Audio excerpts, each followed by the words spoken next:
Hello, this is Arturelia Anime Room Reviews. I'm Arturelia, and today I'll be reviewing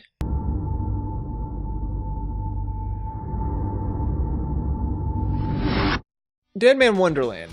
When it aired here in America, when Toonami came back, I didn't really watch it. I actually missed the first episode, or I didn't tune in much. I maybe turned it on and off just to see the new Toonami reboot, and it was playing. And I did finally decide to tune in on Toonami and watch it, though I did miss a few episodes when it was airing at the time. And for the past several years as I was watching Toonami, I didn't care about that anime. But now, for this review, when I went to go back and rewatch it again because I missed a lot, I actually can't believe that I didn't like this show at first.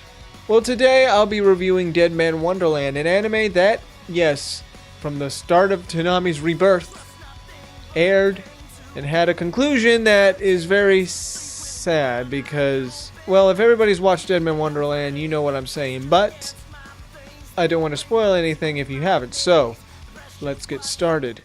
No, I can't handle this. Hold on, wait! Come on, you've got to be kidding. When Ganta is accused of murdering his entire school class along with his friends, he is sent to Deadman Wonderland, an amusement park, where prisoners play games of death.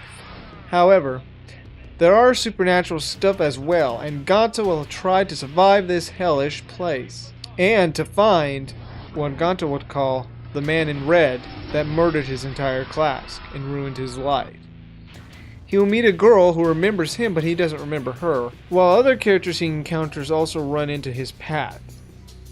And I gotta say, the opening for this really fits the theme. It's dark, and you know that it's gonna be very gory.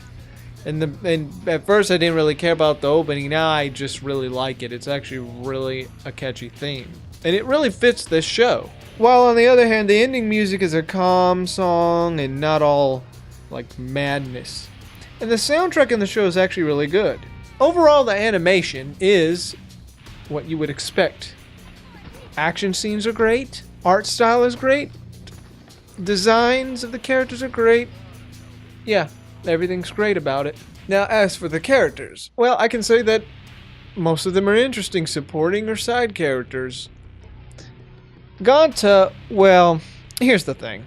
While Ganta is somewhat of a mixture of Shinji, because he cries a lot and whines a lot, the difference with Ganta is that besides Shinji going and running away and sitting in a corner whining about it, he's forced to be thrown into this situation and he has no choice but to go through it and try to survive.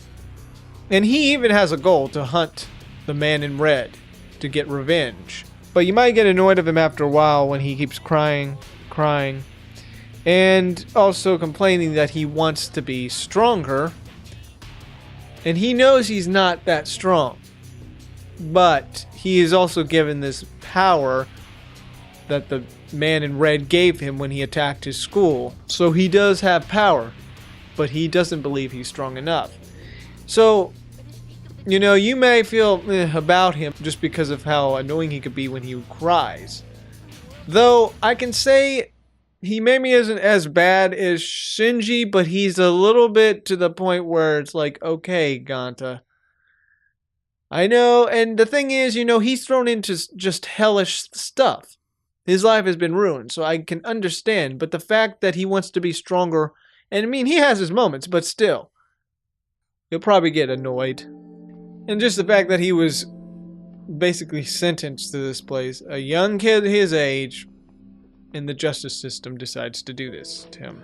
But you do feel bad for him because he didn't commit the crime. While Shiro, on the other hand, is more of a charm in this show. She's crazy, she's tough, and protects Ganta during situations. However, we do get a backstory with her and him, but she also has a secret.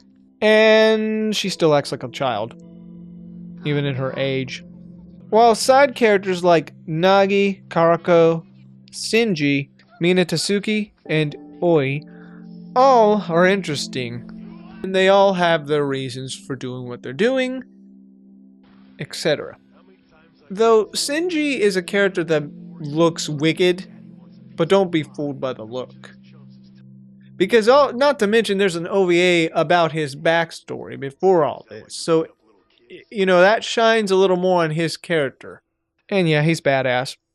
Oi has an interesting plot, but also disturbing one too, about his parents. I mean, gosh. And when you watch him do stuff, he has his reasons for why he's doing them. And not to mention the first Alphonse Eric voices him.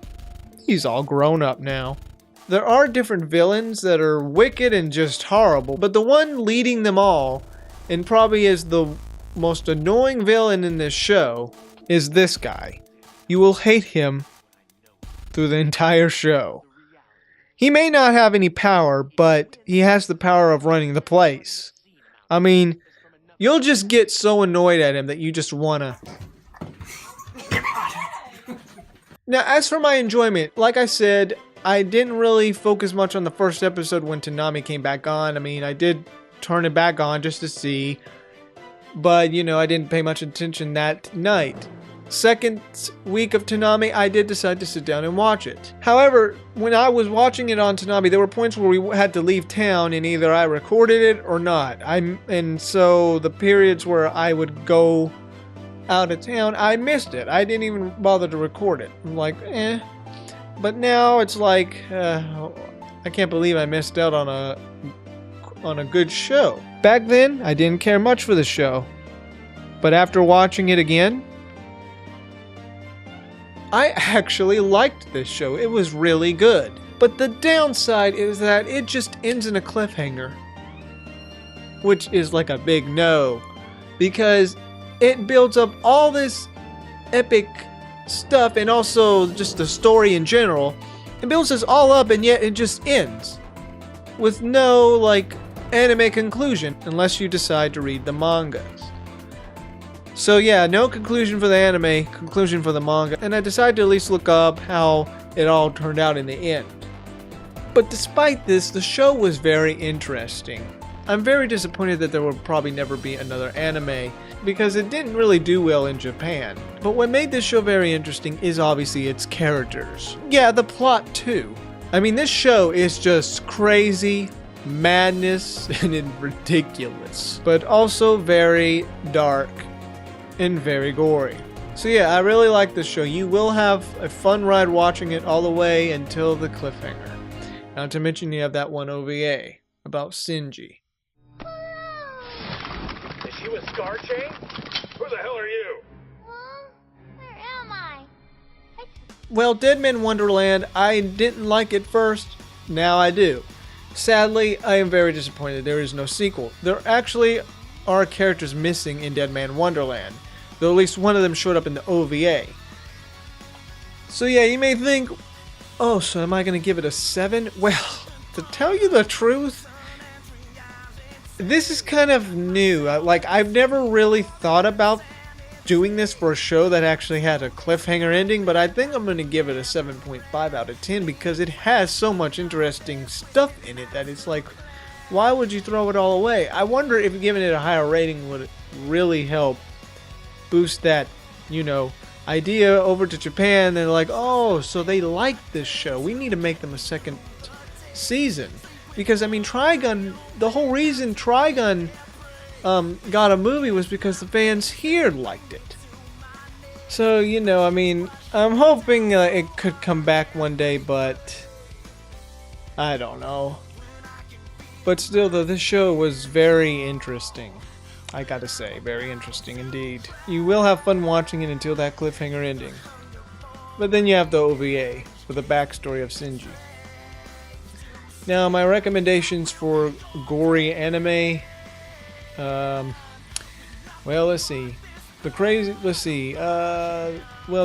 one is Berserk. Then there's Akame ga Kill, Tokyo Ghoul, Parasite, and Hellsing. Or the Hellsing series in general. Hellsing Ultimate's probably worse with its gore. But yeah. Well, this is Arturelia Anime Room Reviews signing off.